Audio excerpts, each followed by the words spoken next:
Don't Put Off Dying Until You're Dead, part 1 of our series.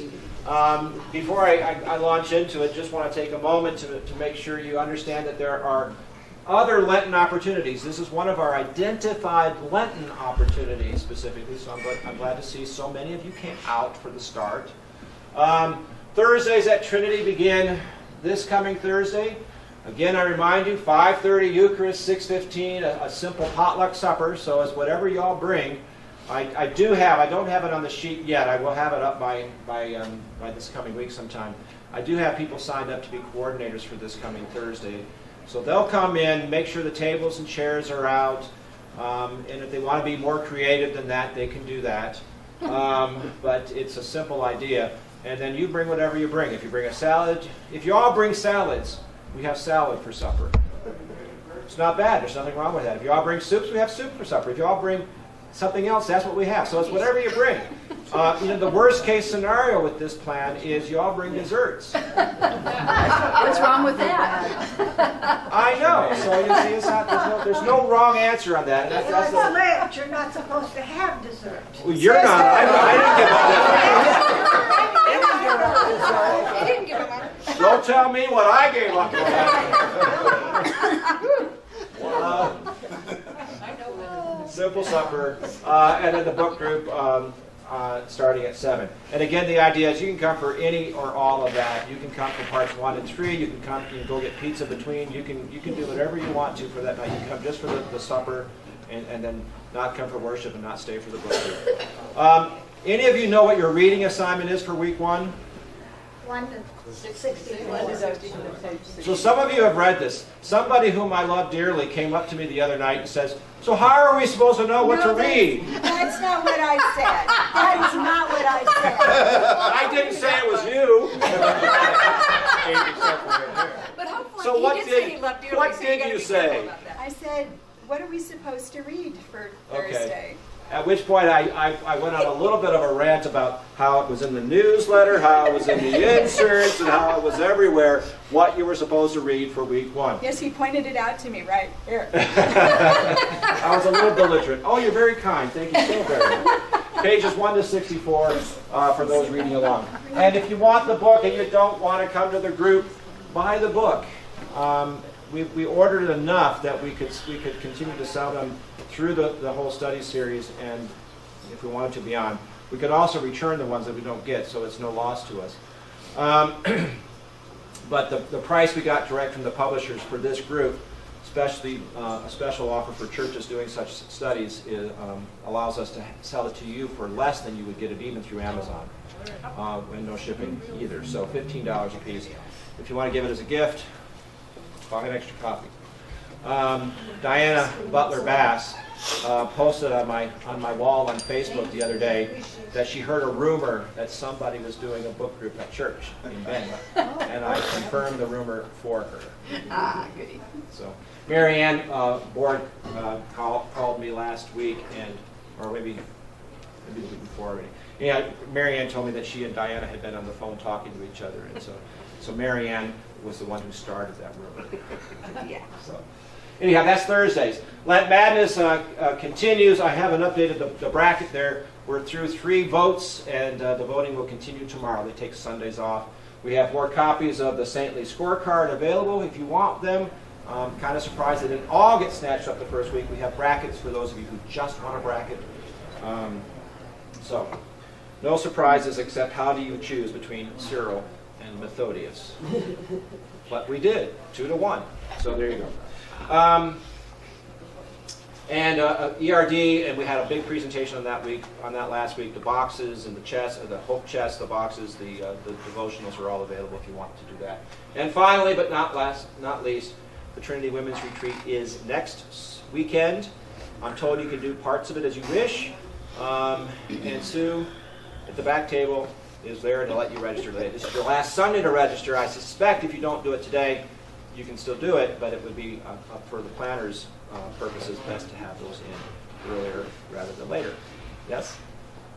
Yes. Okay. Don't Put Off Dying Until You're Dead is the overall title we have for the series during Lent. And Bart reminded me of this quote, "Die before you die, there is no chance after," from C.S. Lewis, which is an appropriate reminder. We'll talk a bit more about that, I think, in some of the coming weeks, but that's where we begin.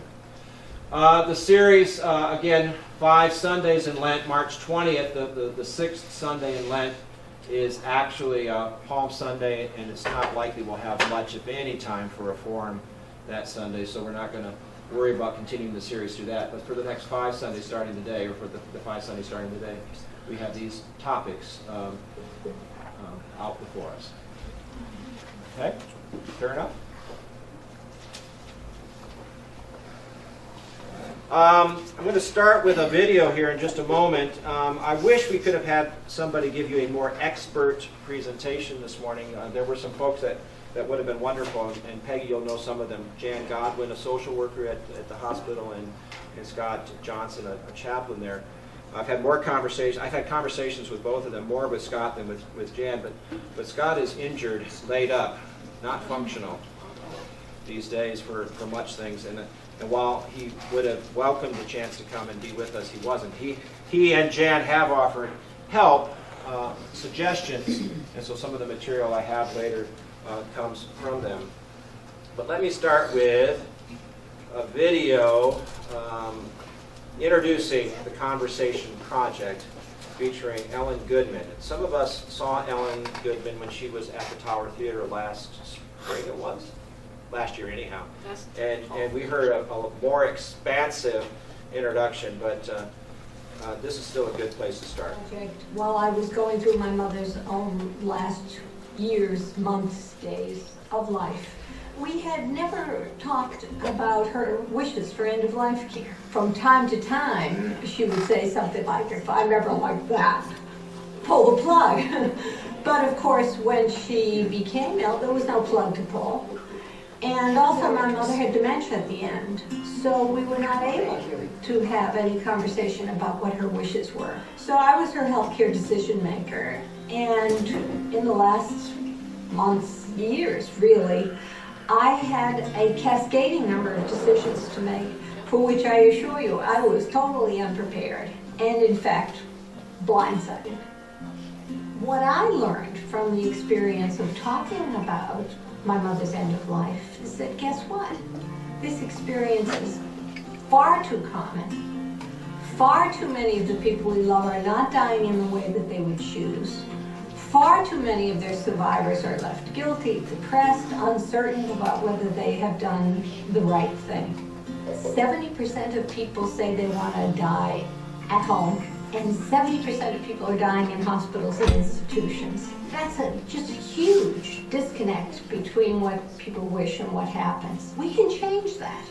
That's why the Conversation Project emphasizes having a talk about values, about what matters to you, not what's the matter with you, but what matters to you, and what's important for you to think about at the end of your life. Are you a person who wants all the information, or do you want just enough?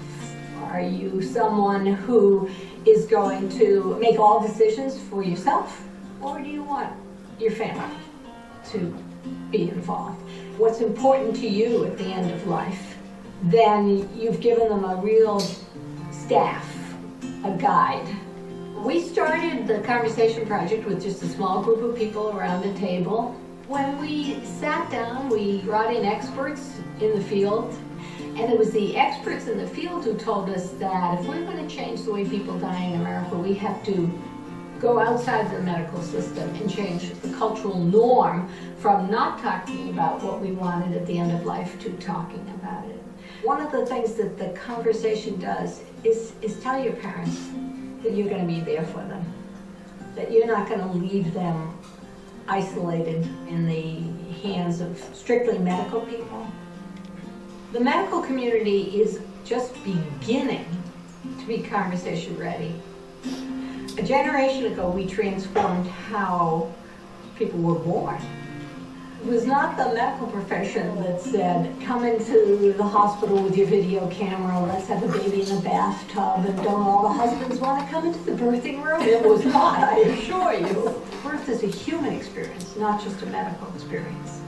And part of what we're doing in talking with people is recapturing, saying, dying is part of the human experience. It's part of a natural progression in life. We have the capacity to transform how people die in this country. I think everybody does have an idea of what a good death would be. When you ask people, the word that comes up the most is peaceful. The Conversation Project is very much about connecting. It's about sharing, and it's about being open and loving to each other through a very difficult journey. That's the introduction. Any reactions, just quick reactions to that presentation, that video? Very positive. Were you expecting otherwise? Yes. I thought it was encouraging, Yeah. you know, because, you know, I didn't talk that much with my mama and my papa about it, it was like, understood. We want you here as long as you can, wherever you are. You've got to be alive as long as we want you to, and that's selfish, I think. Peggy? What I found when I broached the subject to my children was that it's not just the elderly people who are reticent to talk about it, but my children didn't want to talk about it either. And so I had to be proactive in saying, you know, I'm not planning on dying tomorrow, but, you know, I just want and I want to come back to the conversations itself. Right now, I'm just asking you for reactions to the video we just saw. So we'll come back to that, I promise you. Carrie? It reminded me that I think that's the best gift that I can give my children.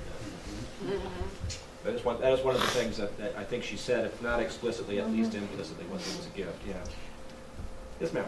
Just a reaction to one of the photos where it was clear that the whole family was together. And that for me is anyway, that's an important piece. It's a difficulty when some people have different ideas of the parents' wishes. I think the point she made, our culture has to change and accept and talk about the fact that part of life is dying. Well, and part of what she said there too, I think that's really, I'm glad you pulled that up, but she also talked about the fact that both with respect to birth and dying, the medical community isn't going to do that for us. We're going to have to do it for ourselves if it's going to change. So let me ask you to find some circles to gather around, 3, 4 at a time, and get in some circles. And I want you just, and this is where some of your individual experiences and such can come into play. I want you just to reflect as you sort of move chairs around a little bit. Reflect a little bit about any of the experiences that you would name as either a positive, a good death, family member presumably, could be a friend of course, a good death, or alternatively, what you would describe as a bad death. So just recall that experience, and then very quickly, I'm talking about a minute per person in circles of 3 or 4, so I'm talking about a 5-minute conversation. Share with a few others. Perhaps best if you're not with husbands and wives. We've got a lot to go through today. Very quickly, is there anything from your conversations that you'd like to share for the good of all? Well, yes, when someone doesn't tell you what they want, it's a real burden for the people that are having to make the decisions for you when they don't know what you want. And so then you get all So kinds of are you then talking from personal experience of being burdened? Is that what you're thinking of? Well, you just feel guilty. Yes, my Okay. mother. Okay, did so that. that was your experience. Okay, Yeah. that's what we're looking for, is to sort of touch with those personal experiences that you might have had, and I'm sure we've all had them. So, but your own experience of, so in your case, your mom not leaving you with some guidance made it a harder thing for you to figure Well, out. she left us with some guidance, Yeah. so thank goodness for that. But Okay, good, yeah.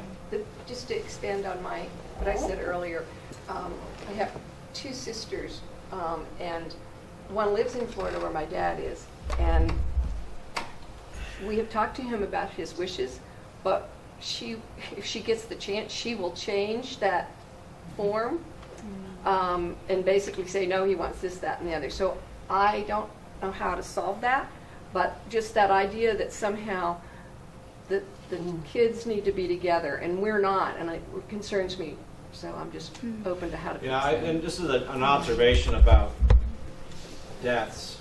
And so I guess in a sense this is a recollection of sort of a cluster of bad experiences from my standpoint, professionally, if you will. Mm-hmm. My sense is that when families are close, those crisis moments can really be, families draw close together. And when families have cracks and fractures in them, that the crisis explodes them. So your concern, it seems to me, is appropriate. And getting ahead of ourselves a little bit, then it does bear out the point that if that conversation is had with lots of people, then there's more than one person who knows what you want. And that's, so I think that's very, very helpful. Okay. Any other experiences, good and bad deaths? I think it's important. My father was very stoic, and he didn't want to talk about death and this and that, and yet he knew he was becoming very ill. And I think it's important for the children to gather individually and talk to the recipient of what's going to happen, and explain to them that the only reason you want to talk about this is because you love them so much. And I think that element of love, softens that barrier a little bit. At least it did with my dad. Okay, so that was your experience. Again, that's what I wanted to stay with at this point. It was just your own experiences of when it worked well and when it didn't work so well. So, because we can learn from those. Yeah. I've seen an issue where there's a local caregiver, a member of the family who's close by the elderly parent, taking care of a lot of issues. And then there's other siblings that are thousands of miles away. And the siblings come in, and then they have these discussions.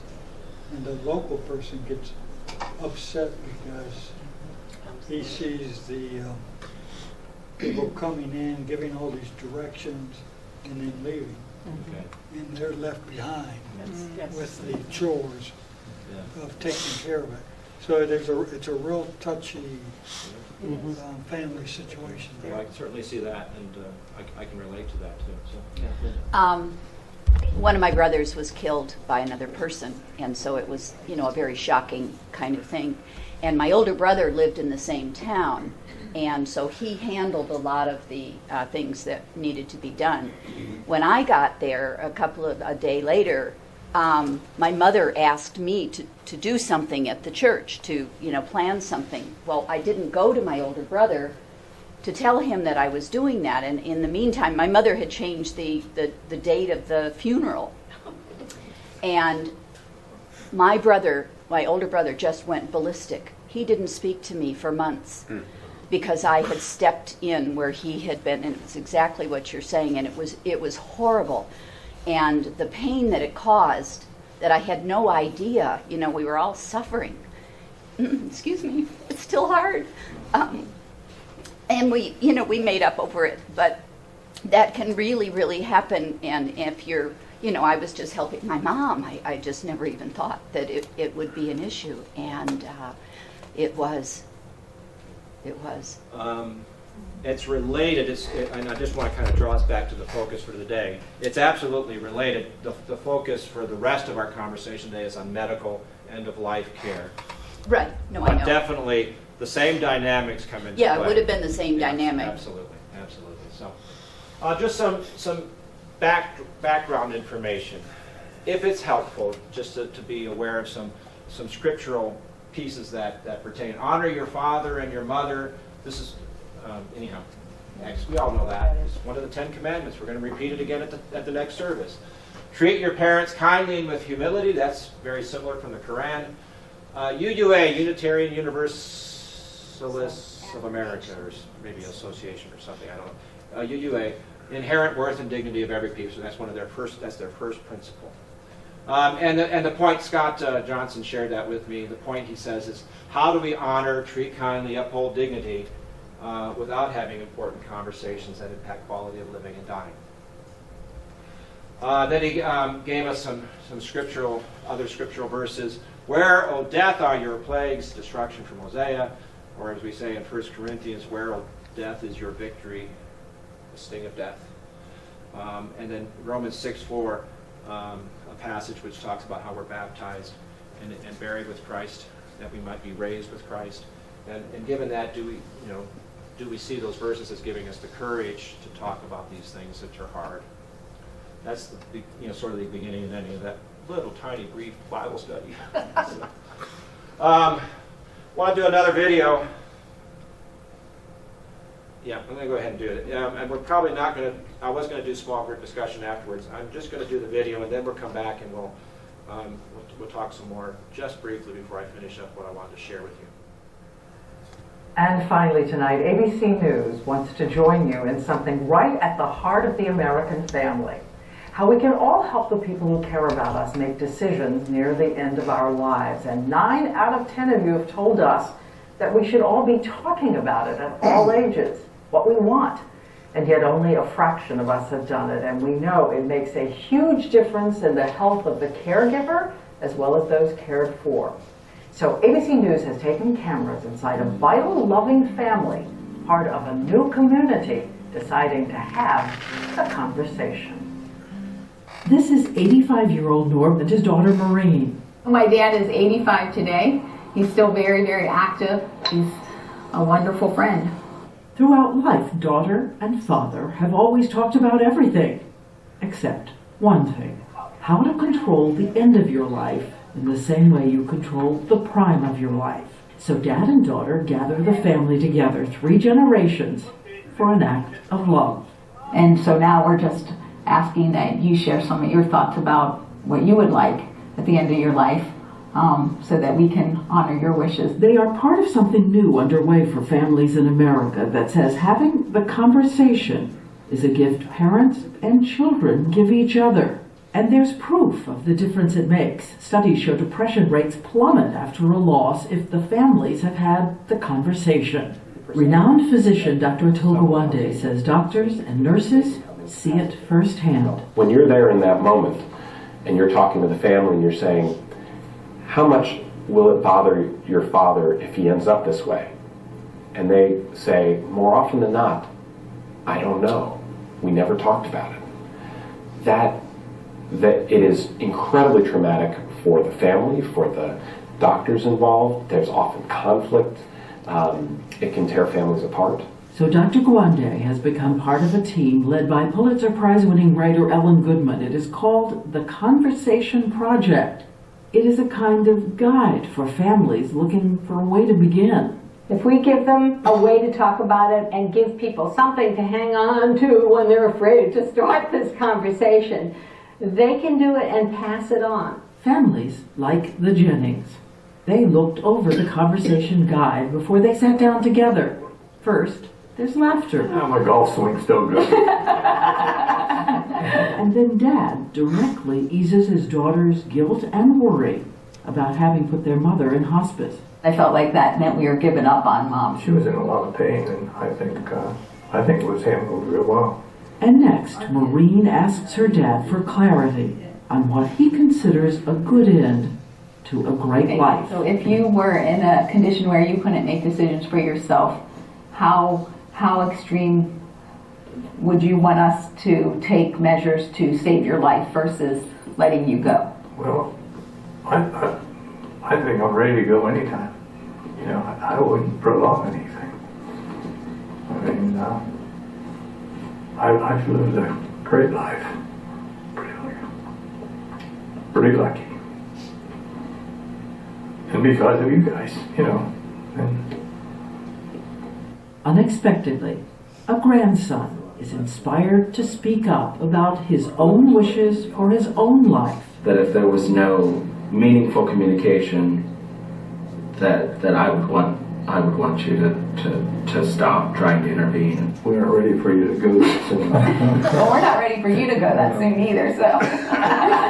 One by one, the others weigh in, all ages. Happy birthday, dear Grandma. And with that, another family has joined a kind of estate planning for the heart. Go!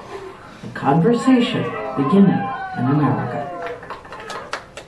So please tell us your stories in the days ahead about ways to begin the conversation with family members of all ages. Or if you don't want to have it, tell us about that Go to the too. news station if you want to, but I don't really think you need to. When was that aired? That was a couple years ago. That was a couple years ago. She briefly touched on some facts. Let me give you a few of the statistics that are out there. 90% of people say that talking with their loved ones about end-of-life care is important. Only 27% have actually done so. In some ways, isn't surprising. By the way, one of the things we did Peggy, you were at the presentation last year. Julie, were you there too? Mm-hmm. Anybody else at that presentation at St. Charles last December, November, whenever that was? I think Pat Kroll was with you. Pat Kroll was there, but she's not here today. It was a fascinating conversation. Part of the conversation that they pointed out was that medical care providers, doctors in particular, are probably more inclined to have disparities like this than the rest of the population, which is part of what makes it harder. 80% of people say that if seriously ill, they would want to talk to their doctor about end-of-life care. Only 7% have report having had an end-of-life conversation with their doctor. 82% of people say it's important to put their wishes in writing. And this goes back to either the point you were making before. It's better to put it in writing so there isn't ambiguity about it. Only 23% have actually done it.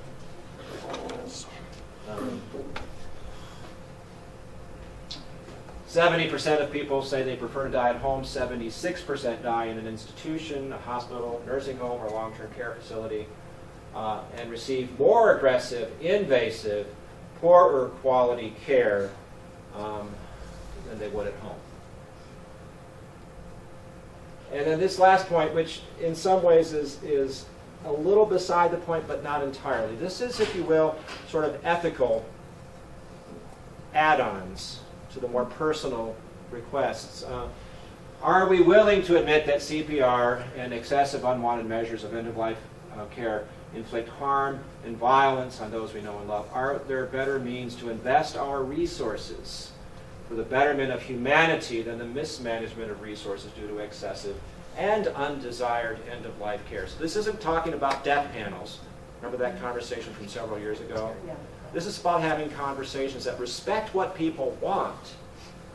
And the reality is most people would say they don't want to be kept breathing if they're not really living. I mean, one way or another, that's a very common kind of response. And we know that for people, Medicare and others provide so much resources, financial resources for medical care for people in the last year than they do for the rest of us who are living. And so there's an ethical question involved in all this. It's not the heart of what this conversation is, but it's not entirely irrelevant either. Barbara, you look puzzled. Well, both of those questions imply the answer in their wording. That's probably true. And perhaps So they're not good questions. It's best to say there are ethical ramifications that go beyond our immediate situations, and we ought to wrestle with those too. Okay, that's a fair point, yeah.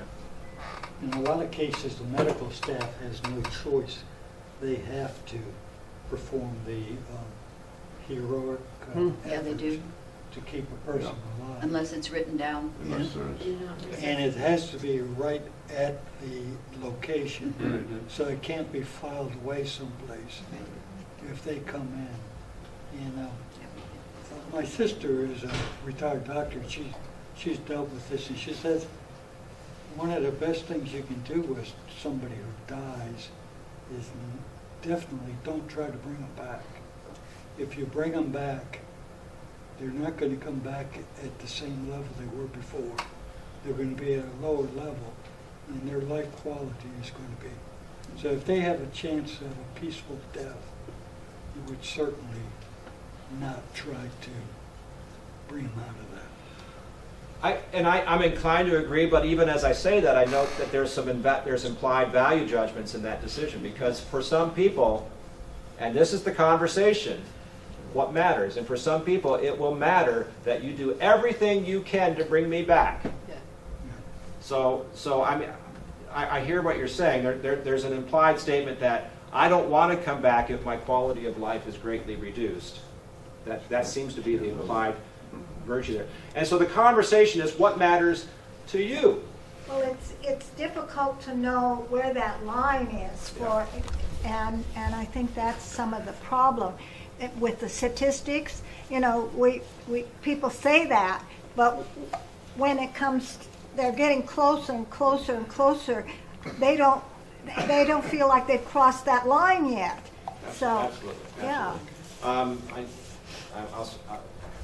The story I remember on that very point is Barb's mom was a nurse, and I think pretty clearly said all through her nursing thing and all the rest, I don't want to be kept on. I don't want to do chemotherapy. I don't want to have my quality of life reduced and all the rest. And yet, when she had cancer, admittedly only in her 60s, early 60s, when she had cancer, you know, she went for it. You know, chemo and you know, and so the situations will change, and your responses to them will change, absolutely. Best you can do is have the conversation given what you think is important to you now, and that's the encouragement. Shirley, you had your hand up before, is there? I was just going to add that sometimes, I'm an RN, I've worked in the situation, that sometimes what you're doing when you're keeping someone alive is not for that patient, it's for the loved ones. And sometimes the loved ones can't admit this is the end, and it's too emotional at that time. I'm not saying that's what we should do. Yeah. But that's one of the problems that does happen in the hospital setting. And again, that's why we want to have the conversations ahead of time, because in the hospital setting you can't make good decisions if you haven't had the conversation beforehand. When my mom died, it was, I mean, the buildup was pretty bad. The death itself was handled pretty well, partly because a couple of the siblings who weren't there were able to tell my sister who was there, you don't have to do the heroic stuff to just keep her breathing. We can let her go. And then it was greatly helpful after the fact to find that she had, in fact, written this down more than once, as much as 20 years beforehand. There were notes that we found in her Bible and other sorts of things expressing this very thing. Now, that was after the fact, but even after the fact, that was helpful for us to see that we hadn't done something that we feel she wouldn't have wanted. The question again, the conversation is for you to wrestle with what matters to you. And if we had another hour, we'd have more breakout sessions and more conversations. But to give you a starting point, a question to wrestle with is what matters to me at the end of life is, and you got to fill in the blank. And I'll just give you a couple of quick suggestions for the kinds of things people say. What matters to me at the end of life is being able to recognize my kids. Okay. Another man responded saying, what matters to me is being able to eat chocolate ice cream and watch football. Okay. But those are individual responses about what matters to them. And so the struggle is to figure out what matters to you. I actually have some resources that may be helpful for you as you wrestle with that. This is, you saw on both of the two videos, there were cutaways to a website, the Conversation Project, theconversationproject.org. If you Google Conversation Project, you'll find it very quickly, very easily. You'll find this resource, which I'm going to give you, as well as ever so much more, including more video links that you can follow if that helps you sort of think through these things. So I'm going to give you each a conversation starter kit. And when you go through it, you'll see some of the same stuff we've talked about, some of the same statistics and some others. And then in first step one, get ready, which we've kind of talked a little bit around today already. What do you need to think about? Do you have any particular concerns? Making sure your finances are in order, for example, making sure a particular family member is taken care of. Some of us have had the experience of children with special needs, and I've known some of those families, and that's obviously a weighing concern. And then so fill in the blanks, and then step that was get ready, get set is the next step, and this is where it might be helpful. There are some what they call Likert scores. You agree, disagree, 1 to 5 kind of thing. So as a patient, I'd like to know only the basics about my condition and my treatment, or I want to know everything.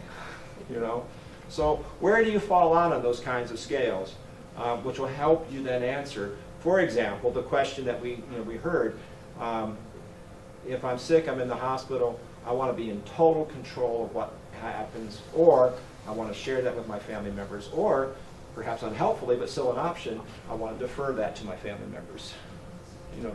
But those are questions again for you to wrestle with. So that's step 2, get set, and it's got a number of those kinds of questions that go through there for a few pages, and then it invites you to sort of wrap it all up with some very short little statements about your values at that time. And then step 3, go. Which invites you to think about who's on your list that you need to talk to, and so on and so forth. When do you want to schedule it? There was an event that was encouraged to happen across the community last fall called the Sabbath, the Conversation Sabbath. And the hope was that in the fall we would have this kind of a presentation here, encouraging folks to have the conversation. And the timing was deliberate because they wanted to suggest maybe when the family's together over Thanksgiving, maybe when the family's together over Christmas. If you encourage the conversation before you lead into those holidays when families get together. Now, we didn't do that because, frankly, we were distracted by other stuff last November and early December, as you might remember, the whole bishop thing. And we spent a lot of time talking about that, as I think we needed to in that circumstance, but it kind of preempted this. And it was okay because we had already been talking in pastoral care and other places about having this series during Lent anyhow. So it was kind of okay, but it was a consideration. So I have these for you. Take one. If you want more, I can get you more. There may be enough for extras already here today. Take those with you. If you want, I can print more. If you want, you can go online and find it. It takes a little bit of going through the website, and you can print one of your own. So that's that. The other handout I have, it's helpful because this talks about, we talked earlier about the fact that the medical community may not lead. You might need to lead. So the question then is, how do you talk to your doctor? And this has some helpful information, including some terminology, like what is the difference between intubation and CPR and some of those other things, which many of us know, but many of us may not be quite clear on. So it has some definitions in there. And one of the things I like about this was it has some real helpful things, like when you schedule an appointment, here's what you can say. Could you please tell Dr. Jones that when I come in for my visit on Friday, I'd like a chance to talk to him alone about my end-of-life wishes. So you don't have to dream up how do you broach the topic with your doctor, who may not be willing to have this conversation with you. So this is a separate handout. It's definitely related, but it is a different one. So please, again, take one and pass it around.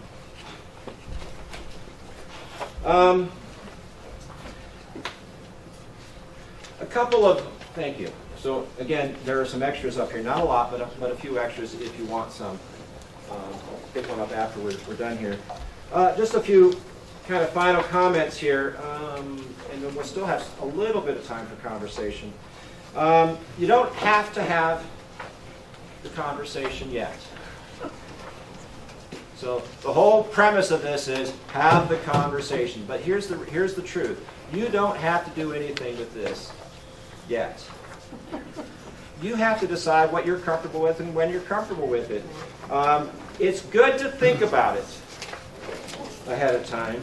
And this is offered with the notion that it can be helpful for you to think about it And it's an encouragement for you to begin a conversation that doesn't have to be finalized. So if you have a conversation with loved ones, you don't have to have everything wrapped up in a bow. Start the conversation. And then know, again, as we already heard, as your life changes, it will be important for you to revisit the conversation. I mean, it's all well and good, as we've already said, when you're in good health, to have a conversation about what happens if I'm in a car accident and I'm going to be paralyzed and brain damaged and all the rest. I mean, that's an important. Pull the plug. I don't want to live life like that, but that's me. So have that conversation, but understand that that's easy for me to say when I'm only 57, and when I'm 75 and I don't get around so well, but I still watch football and eat chocolate ice cream. That may be good enough for me in that situation, and I want to tell you that. So again, it can change over time, and do understand that. So. Anything else, real quick? My doctor was sort of different, and so she initiated the conversation, and I've had the conversation, and one of the things I learned is that in Oregon, there is you can file an electronic record of that, what's called the POLST form, P-O-L-S-T, and so the nice part about that is it's available to emergency personnel that might come to you. But I was a little surprised, and so I mention it just so you know that may come up, and you can decide. So there are different forms, and that's I'll come back. Thanks for bringing it up, because I know some of the forms. POLST is one of them. BMC has one as well. It's a living will. Living will. So there are different documents, and they have somewhat different purposes. And the point you raised earlier, one of the things that is usually advocated is to get the proper POLST form printed, and it gets printed on different bright colored paper so it doesn't just get lost in all the paperwork. And the idea is you put it on your refrigerator door so that when the EMTs come to your house, because you've been found lying on the floor, unconscious and unresponsive, they can see what your wishes are. Because as you say, if it's not clear to them, they are absolutely obligated to do everything they can to save you. And that may not be what you wish they had done when they got there. It may be. So by all means, make sure you indicate what you want and or don't want. But the more explicit you can be about it, the more likely your wishes can be respected. And that's the whole point of the Conversation Project, that your wishes can be respected, that the wishes of loved ones that you might want to have this conversation with, that they can be respected. Heard and respected. Judy, you had your hand up. Yeah. In California, they really pushed about having a vial taped to the inside of your refrigerator on the top shelf with instructions, and that EMTs would automatically go and open the refrigerator and see if there was a vial taped in there to pull out the instructions. That's not the case here in Oregon, I guess. Not that I know of. The only thing I've heard of is the POLST forms on the front of your refrigerator door. That's the only one I know of, but I'm not necessarily the person to ask. Again, that's why the conversation, and I'm not the expert, and that's why it would have been really nice if we had had Jan or Scott here today. They would probably know exactly the answers to that.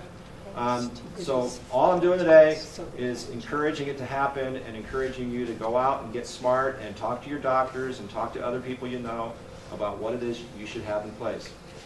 And it may be attorneys you want to talk to. And that'll bring us back to estate plan, which is in 2 weeks. So next week we're talking about something else. It's in the series, but because of the Trinity Women's retreat next Sunday, it's not integral to the series. It's related. So I hope that those of you who aren't on retreat will come back for that. But if you're on retreat, don't feel like you're going to miss something that you absolutely needed. Okay, I'm done. Table's back there if you want to sign up, talk to Barb, or is Sue there still? Sue will be back. They're not.